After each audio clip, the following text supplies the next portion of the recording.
Now, before I start teaching you about the city London, let me explain it to you that the cities emerge as important center of something or the other.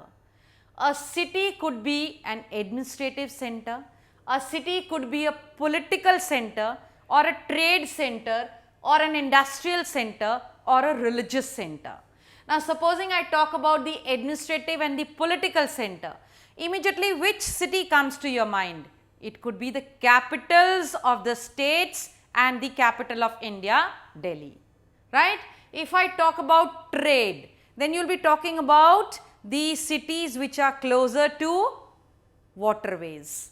If I talk about industry, you will be talking about the cities which can boast of big industries. If I talk about religious institutions, then you could be talking about Haridwar, or you could be talking about other places which have a religious sanction. So, a city gains importance on the basis of anything that is important being done there, or it has an important center there. Now, to elaborate it, if I talk about say city Agra, then you will be talking about as the Taj Mahal city, you will be talking about it as a leather city.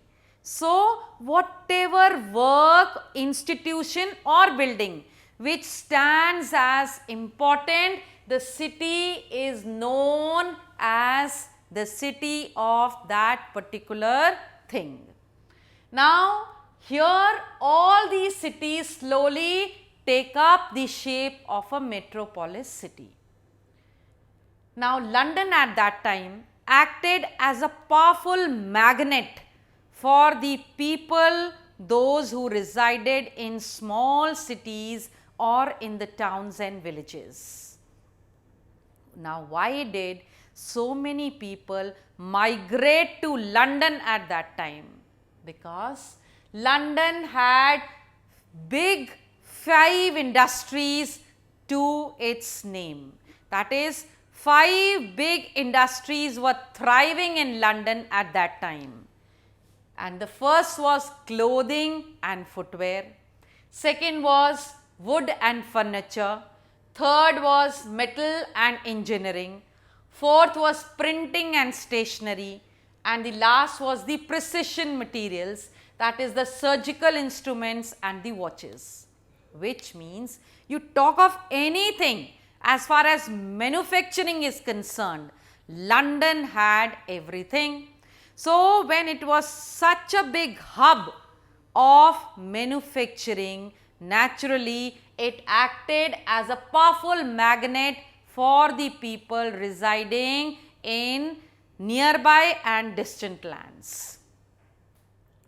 Now, when the population grows at that big speed, also there is a growth of problems in the cities.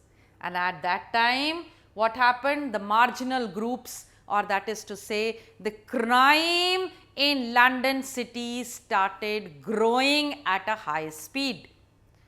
Now, when the crime started growing in the London city, they tried to keep a statistics of how many criminals were there and why were they turning into criminals. When they studied it, they realized that there were 2 kinds of criminals there. One were the poor criminals and the second were the hardcore criminals. The poor criminals were those who had come from far off places in search of employment, and when they did not have job, so to fulfill their basic needs, that is to pick up a loaf of bread or to pick up some clothes here and there, that is just to satisfy the basic needs, they turned into criminals. Of course, they were the hardcore criminals whose actually profession was that.